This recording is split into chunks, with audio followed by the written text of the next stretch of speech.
Hello everybody, my name is Luna and welcome to Crit Role Conspiracies, the show where we take a deep dive into Critical Role. How is everybody doing out there? Are you okay? Is everything fine? Okay, let's all do this together. Okay, take a deep breath and let it out. I'm not sure if that's how you're supposed to do it. This week was probably the most shocking episode of Campaign 3 so far, or maybe ever? There were terrors galore, but nothing was more terrifying than this. Oops, I'm at your door. I guess technically you live here too, but we both know it's really mine. Meow. We are slammed right into the action with the attack on the Seat of Disdain. Now, Laura in particular during the episode theorized that the attack was separate to Artana Vo and that she was using it as a cover just as they were. But Matt confirmed on Twitter that this attack was indeed orchestrated by Artana Vo as a means of providing a distraction so that she could get to Treschi. The mammoth crawler is being attacked, there are explosions, and everything is happening at once. The party decide to split into two with Team Upstairs, that's Laudna, Ashton, FCG, and Fern, and Team Downstairs, Team Treschi, which is Imogen, Orm, and Chetney. Team Upstairs is planning to try and plant the ring somewhere useful and find out what's going on, and Team Treschi is obviously trying to get Treschi. Alright, so let's see what Team Upstairs gets up to. Some of those wooden crates that were being packed last week get smashed and fly open, and Dunamancy vials break and spill everywhere, and we see this Dunamancy magic kind of shifting in through the wind. And then immediately begins to kind of dissipate and evaporate. Don't touch it. Whatever you do, don't touch it. It might be dangerous, as I'm just yelling to everyone to stay back. Okay. Okay, Dad. Okay. But Ashton does manage to nab 3 of the vials, which will probably come in handy later. Fern manages to take one of the big black crates with the stamp of the Cerberus assembly on them. Now, a very clever critter in my comments of the video last week pointed out that this box could contain a Luxon beacon. We know from Campaign 2 that Luxon beacons are required for making Dunamancy potions, and it seems like whatever the Unseelie Cord or Otohan are using these potions for, they seem to need a lot of them, and maybe they're moving the beacon to their sort of base of operations so that they have more ready access to it. I think it would need to be a pretty high stakes operation for the Cerberus assembly to let go of one of their beacons, because these are extremely powerful magical artifacts. There was a whole war started in Campaign 2 because of these items, so I don't see the Cerberus assembly sort of letting one out of their grasp too easily. But if whatever plan they're trying to pull off is big enough, they could deem it to be worth the risk. FCG focuses on getting a vehicle, and they manage to get one and figure out how to turn one on, and then do like a kind of Blues Brothers all through the compound. Disco pants and haircuts, yeah. Meanwhile, Laudna is climbing across all of the balconies around the outside of this compound, trying to find a high-ranking officer because her plan is to plant the tracking ring on one of them. Because as you climb up over the balcony, the first thing you see is you are about 1 foot from Otohan, Thull, who is just standing at the balcony and watching. Watching all of this? And suddenly you just kind of looks down, dark eyes kind of looking you right in the face. Hello, darkness. Laudna uses this cover of darkness to try and plant the ring, although it's unclear how successful she was, and then she like leaps off the balcony, catching herself with Featherfall. I don't know if we're ever going to see an animated series for Bell's Hells, but I feel like that would make such an incredible like action moment. Okay, so let's see what Team Treschi got up to while this was all happening. They race downstairs towards the prison cells where they know Treschi is, and they pass by an unconscious guard. This is the first clue that Artana Vo has gotten there before them. When confronting her, they just immediately attack her and tie her up, and inside I was like, no, like, you might be on the same side. They tell Treschi that they're here to help him, and they're all still wearing the cloaks of the Paragon's Call, so he's kind of like, okay, and they tell him to jump into the portable hull. The portable hull that only gives 10 minutes of breathable air to a person inside. He looks at them like they are absolutely insane, and I do not blame him, but with a nat 20 intimidation check from Chetney, Unless you want to bleed, get in the hole and do it quietly.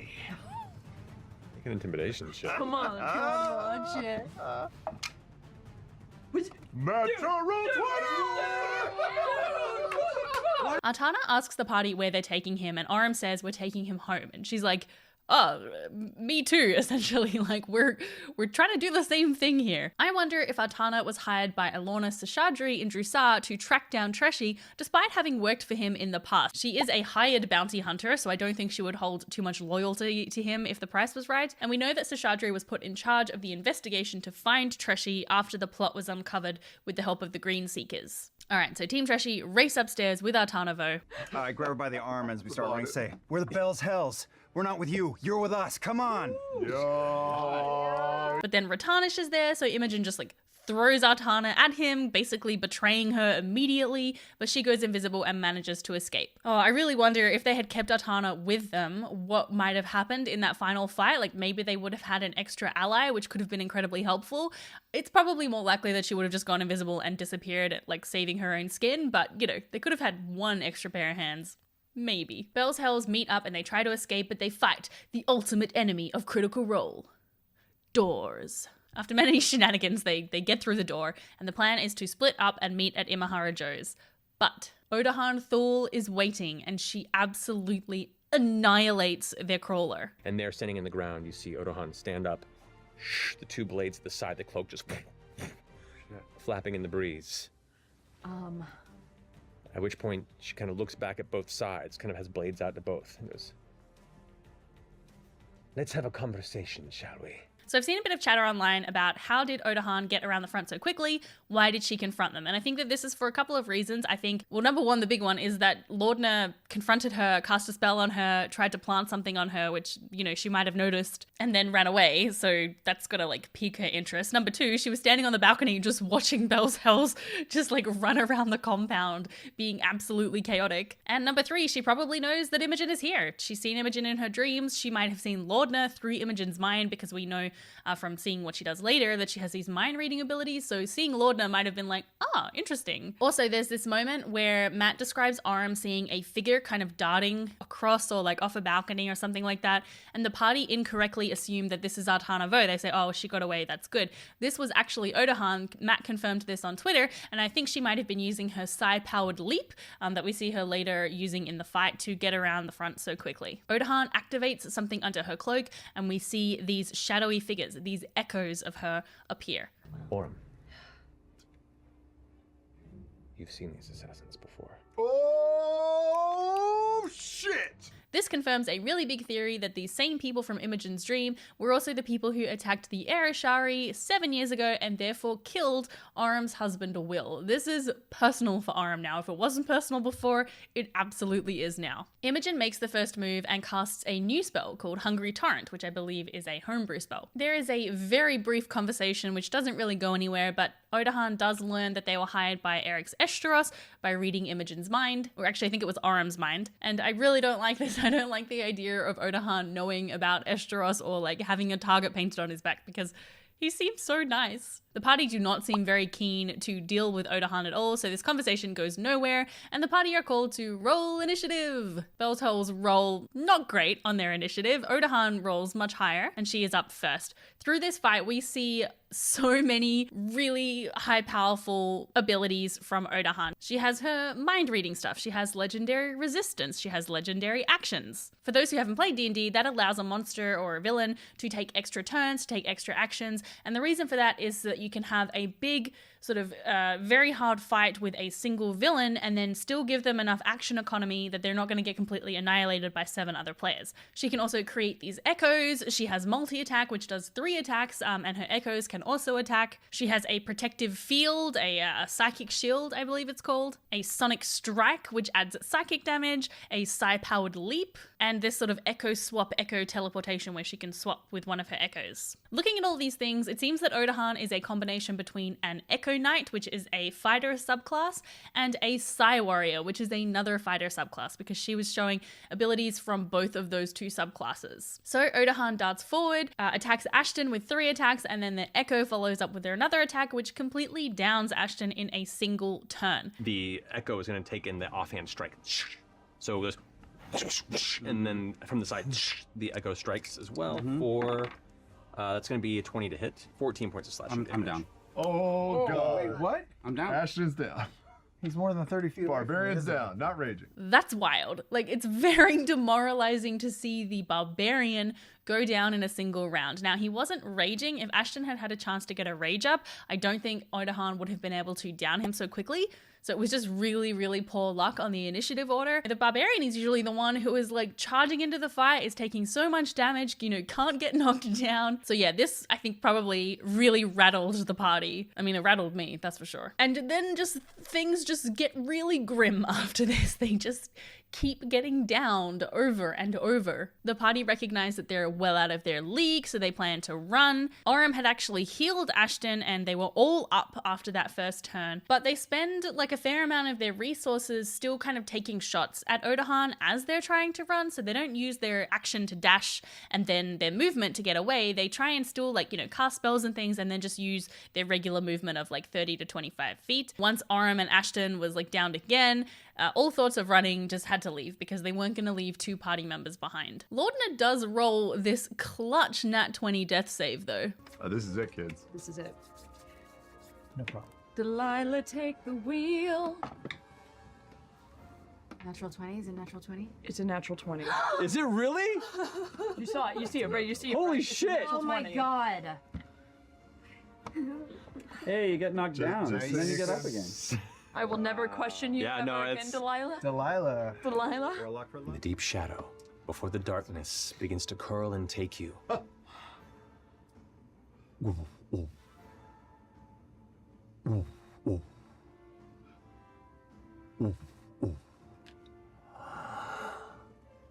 Not yet, my child.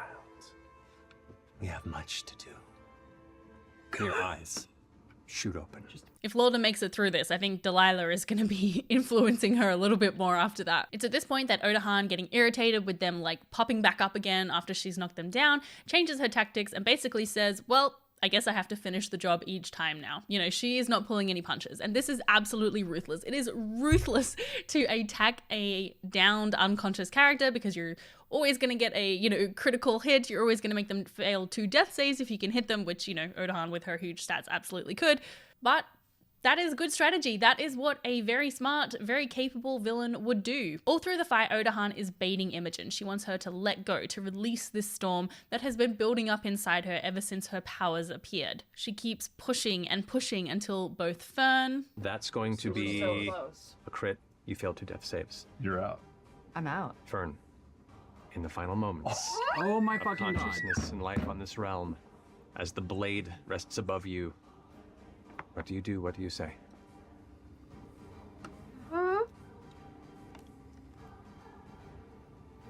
Boy. That was a hell of a run. As the blade goes into your abdomen, and then with a spray, an arc of red that seems to almost turn to black as it hits the dust, and then scatters off of the wind. Fern Calloway's no more. And Orym. Orym, please describe to me, in your final moment, as Orym looks up, barely holding his vision forward, and Otohan pulls the blade up and is about to press it down into his sternum. There's a really heavy sense of failure. But at the same time, I know I'm gonna see Will and Derek again. She stops for a second. We've met before. Yeah.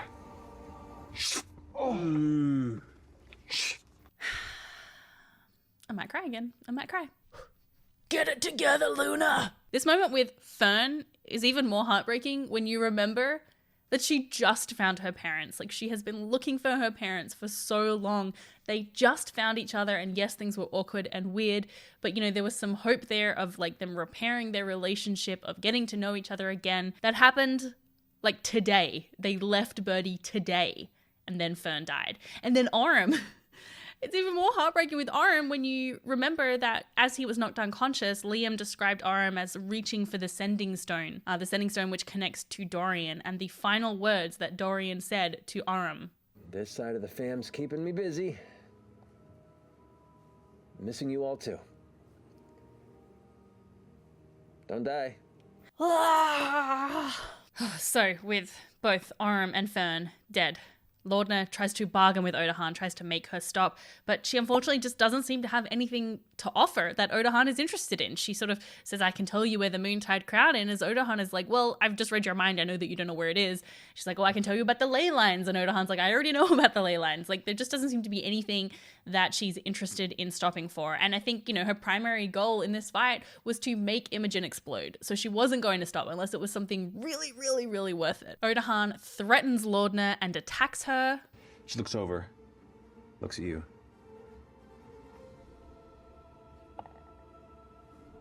Is she your favorite? I'll go with you. I give in.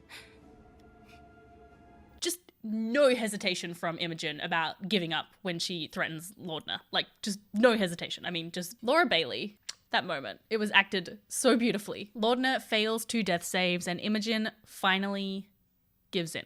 As it burns up from within, you feel like a tidal surge pulling you under, like the dark abyss of the ocean swallowing you up. But it's nothing but red, warm, crackling fury. And as it does, the entire landscape around you just turns red. The dust storm, the wind, freezes. The sand just kind of frozen in the air. Those of you who are still here notice as the coloration of this entire region of the city turns a deep, deep red. Otohan looks back at you. Yes. Yes. This is it. The rest of you looking at Imogen. Her hair fully extended and levitating. Her skin a deep crimson hue. Where you saw the thin bolts that had stretched at parts of her are now light and glowing and now encompass whole facets of her body. As she stands there lifting, the very space around her shakes and adjusts. And as you scream one more time uncontrollably, all that pain, all that fury, all that vengeance within, as you unleash it, you watch as all the buildings tear away, the bricks crackling around like a whirlwind. The rest of you are pulled throughout, and with one final scream, white. That's where we're in tonight's episode. This episode made me lose my mind. In fact, everybody in my Discord server, we were collectively losing our minds. So if you would like somewhere to lose your mind with other people, you should jump into my server because we have a watch party every week and it's a good time and it's good for moments like this when you just need to like yell with people who get it.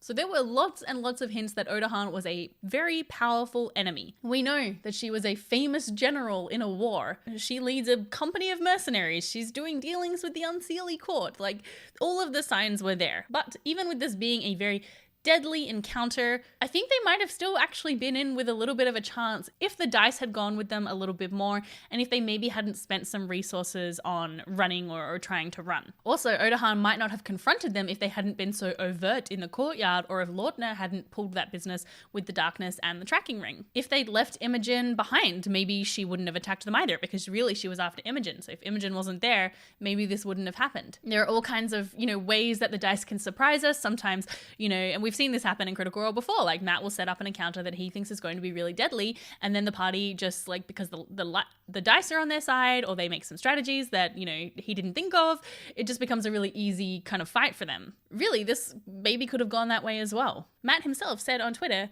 "The initiative and the extendedly divided party definitely took a very hard encounter to lethal, but there were multiple paths to escape or victory.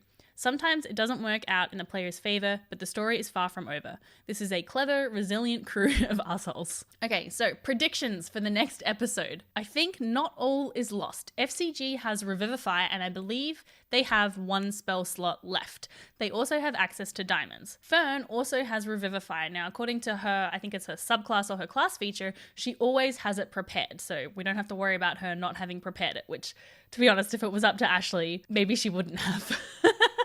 So if FCG can get to Fern and revive her, then Fern hopefully will be able to revive Orym. Now, I think they only have 3 diamonds. Somebody looked it up in my Discord. So if Laudna is also dead, then that would be the last diamond they would use on her.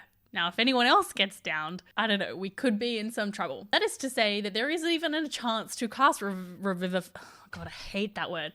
Revivify, because we have no idea what Imogen has unleashed. We don't know, Matt described buildings being torn away, so we really have no idea about what's happening with that. There might not be a chance to cast it, but I have a feeling there is going to be time for it. And the reason that I think this, and it's not just optimistic thinking, although maybe it is. But Matt, while he was running this encounter, while he was describing these character deaths, he seemed confident. He seemed very assured. He didn't seem very rattled. In previous episodes where player characters have died, he has been rattled. He has been very somber. He's really taken the time to allow that for, you know, that kind of moment to have a bit of solemnity. And I just didn't get that vibe this time. I felt like everything was going according to plan. I hate Who We else? don't know what happened. You. Nope. You. We have 3 people. 2 dead, 1 about to be dead. Yeah, 2 for sure down. 1 that's a big question mark. Yeah. So, we'll pick up on wherever this goes, the beginning of the next session. Thank you all so much for joining us. We love you very much, and is it Thursday yet? Good night.